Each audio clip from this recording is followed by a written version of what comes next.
Una mujer de la alta sociedad argentina había sido encontrada sin vida en la bañera de su casa. ¿Fue un accidente? Eso parecía, hasta que se encontraron varias balas en la cabeza de esta mujer.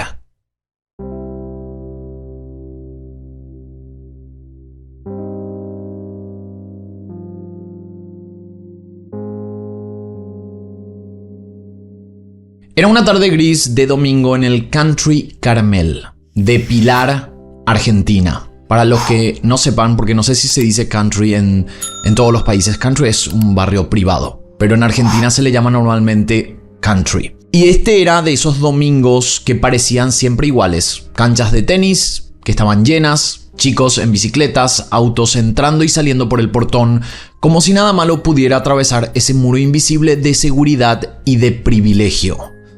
Adentro, en una de esas casas de ladrillos vistos, rodeadas de árboles, todo cambió en cuestión de minutos.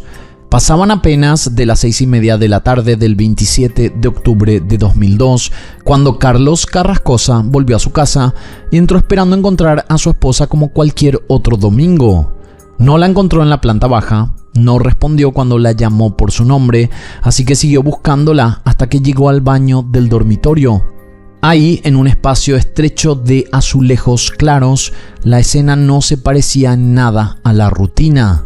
En la bañera, el cuerpo de su mujer estaba semisumergido, con parte del torso dentro del agua y parte afuera, en una posición forzada, como si alguien hubiera intentado acomodarla o como si la caída hubiera sido demasiado violenta.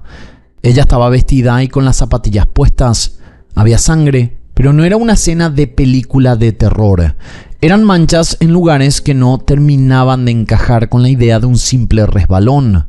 Él reaccionó como muchos lo harían en esa situación. Gritó, pidió ayuda, llamó a conocidos y a una médica de confianza, mientras el country seguía su vida a metros de ahí, sin imaginar lo que estaba pasando dentro de esa casa.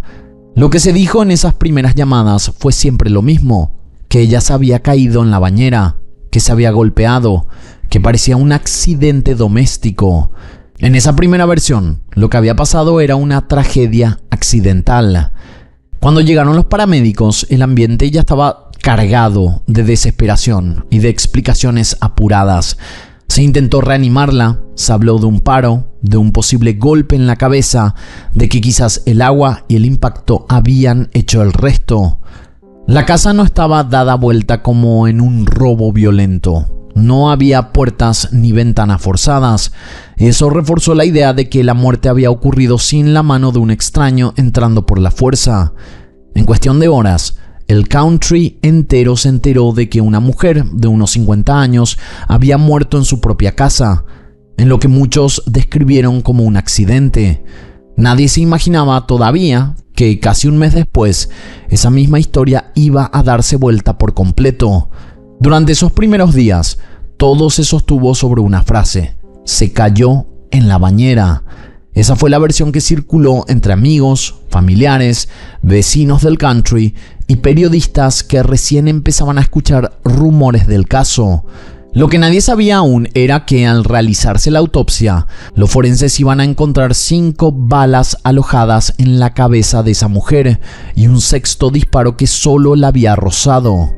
Pero eso todavía no había pasado. En ese primer tramo de la historia, la muerte de esta vecina de Carmel era para casi todos un accidente más en una casa de lujo en las afueras de Buenos Aires. Recién después, cuando empezaron a aparecer las dudas, el país entero descubrió que la mujer que había muerto en esa bañera, en extrañas circunstancias, tenía nombre y apellido. Se llamaba María Marta García Belsunce.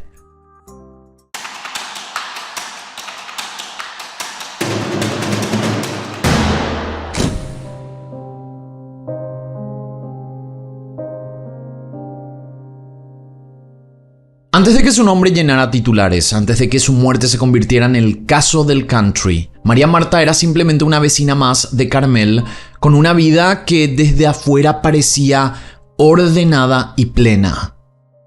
Vivía en un barrio privado de esos que venden la idea de tranquilidad absoluta. Calles internas arboladas, casas amplias, seguridad en la entrada y una rutina donde casi todos se conocían, al menos de vista. Era el tipo de lugar donde muchos pensaban que nada realmente grave podía pasar. María Marta nació en Buenos Aires en 1952. Era hija del jurista Horacio Adolfo García Belsunce y de Luz María Blanca Luisa Galup. Tenía 2 hermanos, Horacio y María Laura, y 2 medios hermanos. Creció en un entorno de alta sociedad con apellidos conocidos y vínculos fuertes dentro de ese mundo. Tenía 50 años al momento de su muerte. Era socióloga y su vida no se limitaba solo a ese entorno de privilegio. Participaba en actividades solidarias, colaboraba con organizaciones que trabajaban con chicos y con causas vinculadas a personas desaparecidas, como la Fundación Missing Children Argentina, y también formaba parte de la Asociación Amigos del Pilar, donde integraba el comité ejecutivo y se desempeñaba como tesorera. Era conocida por ser alguien activa, inquieta, que no se quedaba de brazos cruzados frente a ciertas problemáticas. María Marta y Carlos Carrascosa se conocieron de chicos, iban al mismo colegio y tenían amigos en común con los que se reunían a estudiar. En ese momento no hubo romance, se reencontraron años después. Un amigo los había invitado a cenar a su casa y a partir de ahí empezaron a verse. A finales de los años 60 se pusieron de novios y se casaron en el invierno de 1971 cuando ella tenía 19 años. En 1992 se mudaron al Country Carmel, en Pilar. Según quienes los conocían, tenían una relación estable y cercana. Nunca tuvieron hijos, en parte por problemas de salud que presentaba Carlos. Quienes la conocían la describían como una mujer sociable, con carácter, de las que siempre tenía algo que hacer y rara vez se quedaba quieta. Tenía una red de amistades y vínculos familiares muy marcada. Hermanos, sobrinos, reuniones frecuentes, llamados y visitas. No era alguien aislada ni misteriosa. Todo lo contrario, se movía con naturalidad dentro de ese mundo de countries, deportes, asados de fin de semana y actividades sociales. Era en esencia una mujer de su entorno, con una vida relativamente estable, con problemas y tensiones como cualquier otra familia, pero sin nada que hiciera prever el final que iba a tener. Quizás por eso su muerte impactó tanto, no solo por lo que pasó en ese baño, sino por quién era ella y dónde vivía. No encajaba con la idea típica de las historias violentas que suelen aparecer en las noticias. No era en un callejón oscuro, no era en un barrio sin recursos, no era una casa improvisada en la periferia. Era un country cerrado, con guardias en la entrada, cámaras, reglas internas y una sensación permanente de control. Y sin embargo, esa noche, la persona que había terminado muerta en una bañera con un golpe en la cabeza, y después se supo con disparos, era ella. Con el tiempo, el nombre de María Marta García Belsunce iba a dejar de ser solo el de una vecina de Carmel, y se iba a convertir en sinónimo de uno de los casos más comentados de la Argentina.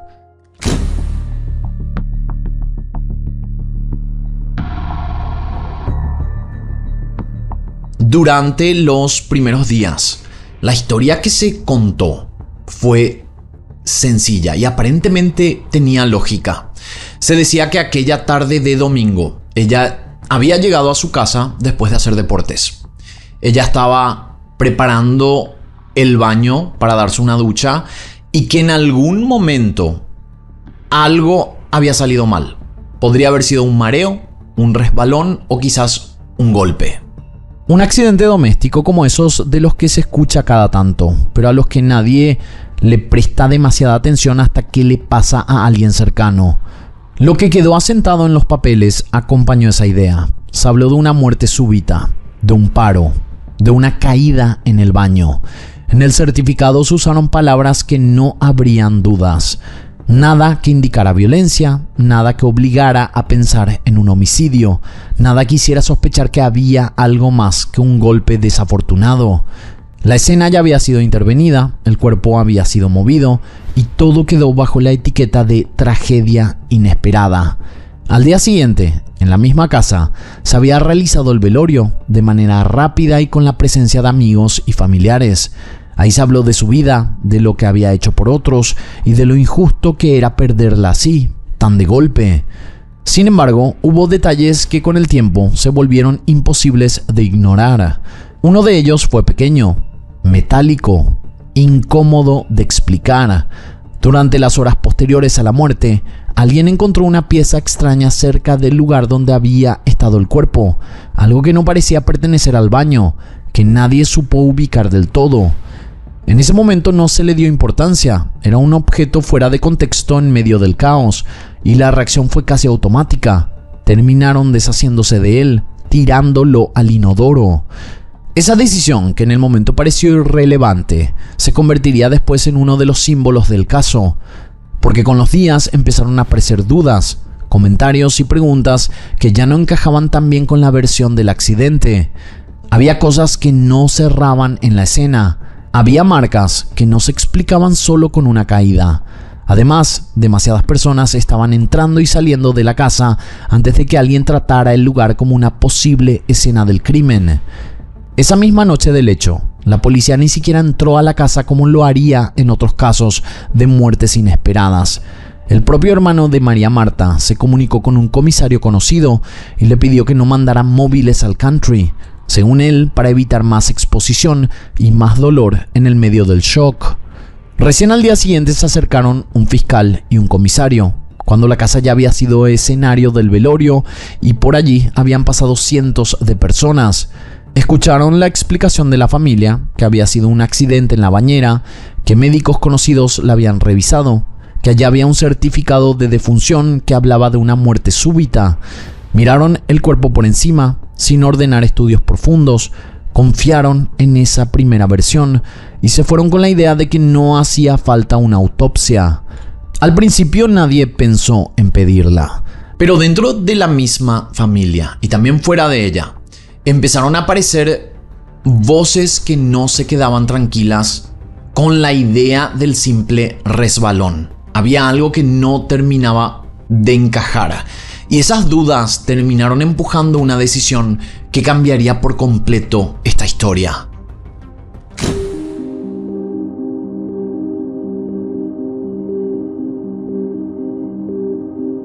Con el correr de los días, los rumores, las inconsistencias y las preguntas llegaron también a la fiscalía. Lo que al principio había sido aceptado casi sin discusión como un accidente, empezó a verse distinto cuando se pusieron una al lado de la otra todas las rarezas, por decirlo de alguna manera, de esta escena. Las idas y vueltas en los relatos y el hecho de que nadie hubiera revisado el cuerpo a fondo. Tomó 36 días en total para que el caso finalmente fuera tomado más en serio. En esa fecha, el cuerpo de María Marta fue exhumado para realizarse la autopsia oficial. Cuando los médicos empezaron a trabajar sobre el cráneo, la idea del golpe dejó de tener sentido. No estaban frente a una única lesión compatible con una caída. Lo que encontraron fueron heridas pequeñas circulares, agrupadas en una zona que no se explicaba con un solo impacto contra una superficie dura. Al revisarlas con más detalle, aparecieron las palabras que nadie esperaba escuchar. Eran orificios de bala. Contaron 5 disparos que habían entrado en la cabeza y un sexto que solo había rozado la piel, dejando una marca distinta a las demás. La imagen de una caída en el baño se desintegró en ese momento. El cuerpo tenía todas las características de una ejecución realizada dentro de una casa cerrada. La noticia no tardó en salir del ámbito médico. De pronto, aquella mujer que se había caído en la bañera se convirtió en víctima de un asesinato dentro de uno de los countries más exclusivos de la provincia.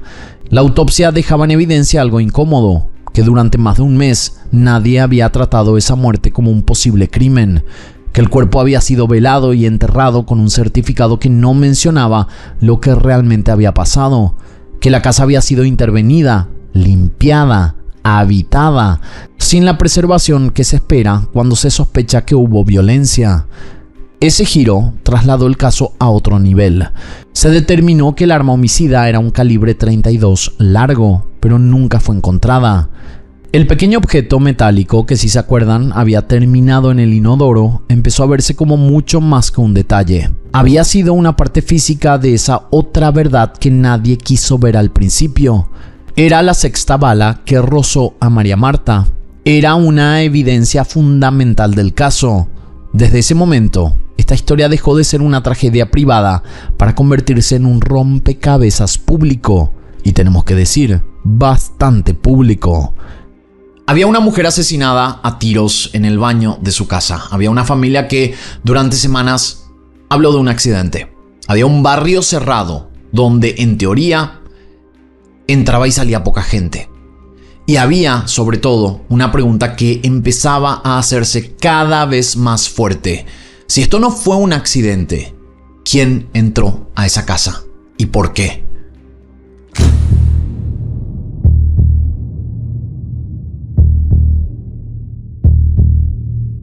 Cuando se supo que María Marta no había muerto por una caída, sino por disparos en la cabeza, la mirada dejó de estar puesta solo en lo que pasó y empezó a concentrarse en quienes estaban ahí. Hasta ese momento, casi todo lo que se sabía del caso venía contado por el entorno más cercano, quienes habían entrado a la casa, quienes habían intentado ayudarla y quienes habían dado las primeras explicaciones sobre el supuesto accidente. De un día para el otro, esas mismas personas pasaron de ser testigos dolidos a posibles piezas de algo mucho más complejo. Las preguntas empezaron por lo más básico.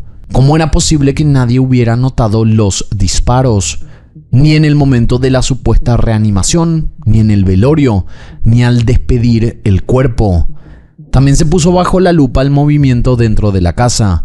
¿Cuánta gente entró y cuánta gente salió? ¿Quién la había visto primero? ¿Quién decidió que se trataba de un accidente? ¿Quién llamó a quién? ¿Quién sugirió no hacer una autopsia en ese primer momento? Y era importante responder a estas preguntas porque obviamente estas decisiones tomadas afectaron la búsqueda de la verdad.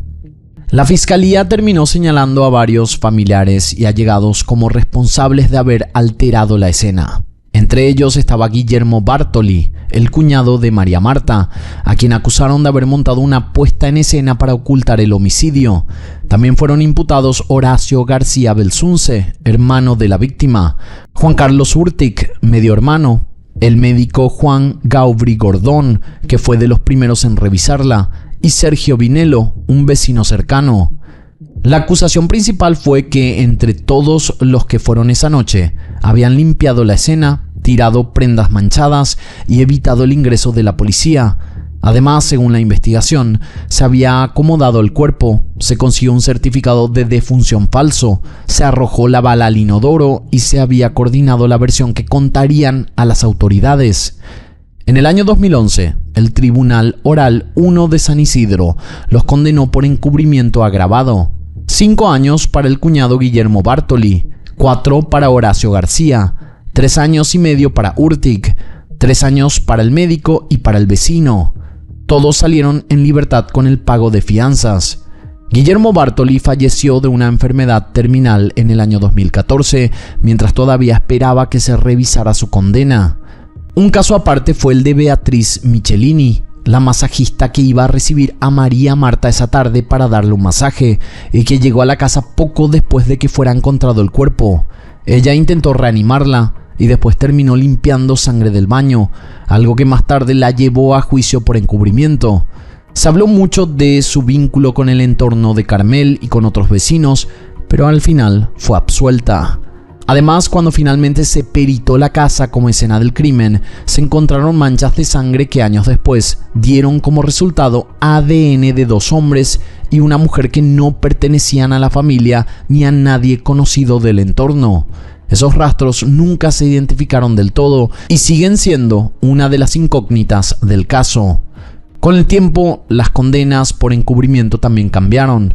En 2020, después de casi 2 décadas de idas y vueltas, la justicia terminó absolviendo a los hermanos de María Marta y al resto de los acusados, cerrando esa parte del expediente, al menos en términos formales. Mientras tanto, afuera, la idea del encubrimiento ya estaba instalada. Para la fiscalía, había sido un plan deliberado. Para la defensa, fueron errores de gente en shock que creyó de verdad en un accidente. La familia quedó dividida entre el dolor y la necesidad de defenderse. Algunos insistieron en que jamás habrían protegido a un asesino. Otros admitieron que se cometieron errores graves, pero el daño ya estaba hecho. Parte de la opinión pública empezó a verlos no solo como víctimas indirectas, sino como potenciales responsables de haber ocultado las primeras huellas del crimen.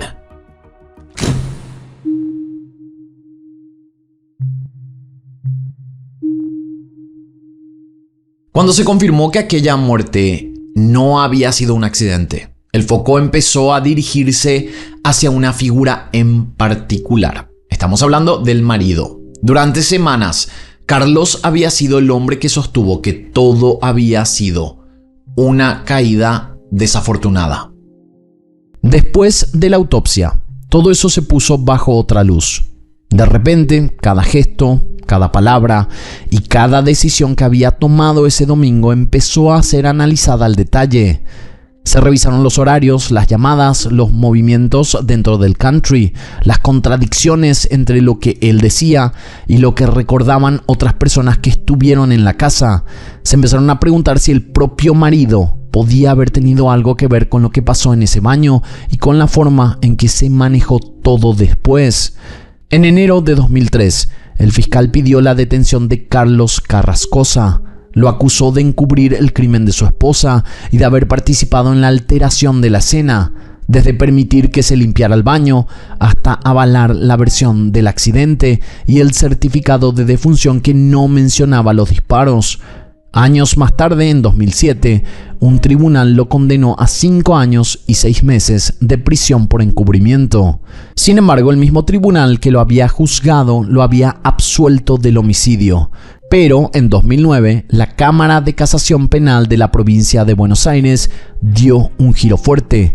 Revocó esa absolución y condenó a Carrascosa a prisión perpetua como autor del asesinato de María Marta. El viudo volvió a la cárcel, esta vez ya no solo como encubridor, sino como presunto asesino. Durante todo ese tiempo, Carlos sostuvo una versión firme. Dijo que no había matado a su esposa. También declaró que después del crimen, notó que faltaba una pequeña caja fuerte de la casa, donde María Marta guardaba dinero de la asociación Amigos del Pilar, de la que era tesorera. Según él, en ese cofre había efectivo, la llave de una caja de seguridad de un banco y chequeras. Para algunos investigadores, ese posible botín encajaba con una hipótesis de robo como móvil. Los años pasaron, con Carlos preso y con la familia dividida entre la defensa pública de su inocencia y las sospechas que seguían circulando en la opinión pública. Hasta que, una vez más, el caso volvió a moverse. Distintos fallos y revisiones llegaron a instancias superiores y en 2016 la justicia terminó absolviendo de manera definitiva a Carlos Carrascosa por el homicidio de María Marta. Para entonces, ya había pasado años en prisión y en arresto domiciliario. Esa absolución dejó el caso en una situación extraña. El hombre que durante tanto tiempo había sido presentado como el viudo culpable pasó a ser, al menos para los tribunales, alguien que fue condenado sin pruebas suficientes. Pero eso no borró la imagen construida durante años. Para una parte de la sociedad, la duda nunca desapareció del todo. Para otra, su salida fue la confirmación de que, desde el principio, se había buscado cerrar el caso con el primer sospechoso que encajara con las evidencias encontradas. Y mientras tanto, la pregunta original seguía intacta. Si el viudo no había sido el asesino, ¿quién había entrado a esa casa? ¿Y quién había disparado a María Marta? Esa necesidad de encontrar otro responsable terminó poniendo en el centro de la escena a una persona que ya se había mencionado desde los primeros tiempos del caso. Y este era un vecino con fama complicada dentro de este mismo country.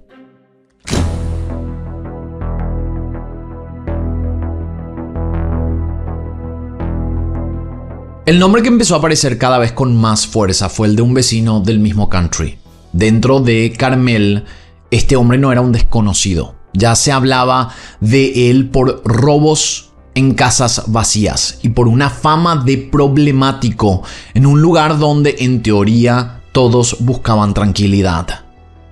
No tenía la imagen prolija ni el perfil público de la familia de la víctima. Más bien era todo lo contrario. Ese vecino era Nicolás Pachello. Con el tiempo, su historia empezó a cruzarse una y otra vez con la del caso. Muchos recordaban que ya había sido acusado de robar en otros countries. Y en el caso de María Marta, los investigadores empezaron a mirar con más atención qué hizo él ese domingo 27 de octubre de 2002. La hipótesis que tomó fuerza fue la de un posible robo que había salido mal. Se sospechaba que Pachello sabía los movimientos de sus vecinos, que los domingos por la tarde muchos de estos vecinos estaban en el club, en el golf o jugando tenis. La casa de María Marta solía quedar vacía en ese horario, pero ese día algo salió del guión. Ella volvió antes de lo previsto. Se habló de un detalle que para muchos fue clave. María Marta tenía la costumbre de dejar los zapatos en la planta baja cuando entraba a la casa. Sin embargo, cuando encontraron su cuerpo, ella seguía con las zapatillas puestas. Eso alimentó la idea de que capaz había entrado apurada, sin seguir su rutina, tal vez porque escuchó algo que no encajaba. Para quienes sostenían la teoría del robo, la escena se armaba así. Alguien entró a la casa creyendo que estaba vacía, fue directo a buscar dinero u objetos de valor y en medio de ese plan, María Marta subió a la planta alta y lo encontró. Ahí, en un baño que nunca estuvo pensado para ser escenario de nada, se habría dado un cruce rápido, violento, que terminó con varios disparos en la cabeza de la dueña de la casa. La posible motivación económica también tenía un respaldo concreto. Ya lo habíamos mencionado. Carlos, el esposo, contó más de una vez que después del crimen notó que faltaba una pequeña caja fuerte donde su esposa guardaba dinero de la Asociación Amigos del Pilar, de la que era tesorera. En 2018, Pachello fue condenado por varios robos cometidos en barrios privados, lo que reforzó la idea de que moverse en ese tipo de lugares para delinquir no era algo ajeno. En 2022 llegó finalmente el juicio específico por el crimen de María Marta. La fiscalía sostuvo la hipótesis del robo frustrado, que Pachello había entrado a la casa aprovechando que, en teoría, iba a estar vacía, que la llegada inesperada de María Marta lo había descolocado y que ese encuentro había terminado con los disparos en el baño. La defensa, en cambio, insistió en que no había pruebas directas que lo pusieran dentro de la casa en el momento del crimen y que todo se sostenía en indicios. Las evidencias que presentaba la fiscalía consistían en los horarios que fue visto Pachello dentro del country el domingo, que coincidían con el horario en que se sospecha que María Marta fue asesinada, y también testimonios de la ex esposa de Pachello y de la mujer que trabajaba en su hogar, que declararon que cuando volvió a su casa a la medianoche, el hombre lavó personalmente la ropa que llevaba puesta, algo que nunca hacía y que les pareció muy extraño. Durante las distintas revisiones de la escena del crimen, no se encontró ADN de Pachello en la casa de la víctima, pero todo lo demás apuntaba a él. En un primer momento, el tribunal lo absolvió por el homicidio, aunque lo mantuvo preso por los otros robos. Parecía que, otra vez, el caso se iba a quedar en zona gris, con un vecino con antecedentes pesados, con una familia que ya había pasado por condenas y absoluciones y con una víctima cuya muerte seguía sin un responsable judicial claro. Pero ahí no terminó la historia. La decisión fue apelada y en instancias superiores los jueces volvieron a mirar todo: testimonios, tiempos, peritajes, antecedentes y el contexto de todos los detalles. Esta vez la lectura fue distinta. Consideraron que la suma de evidencias alcanzaba para algo más que la duda. En el año 2024, la justicia terminó condenando a Nicolás Pachello a prisión perpetua como autor del asesinato de María Marta García Belsunce.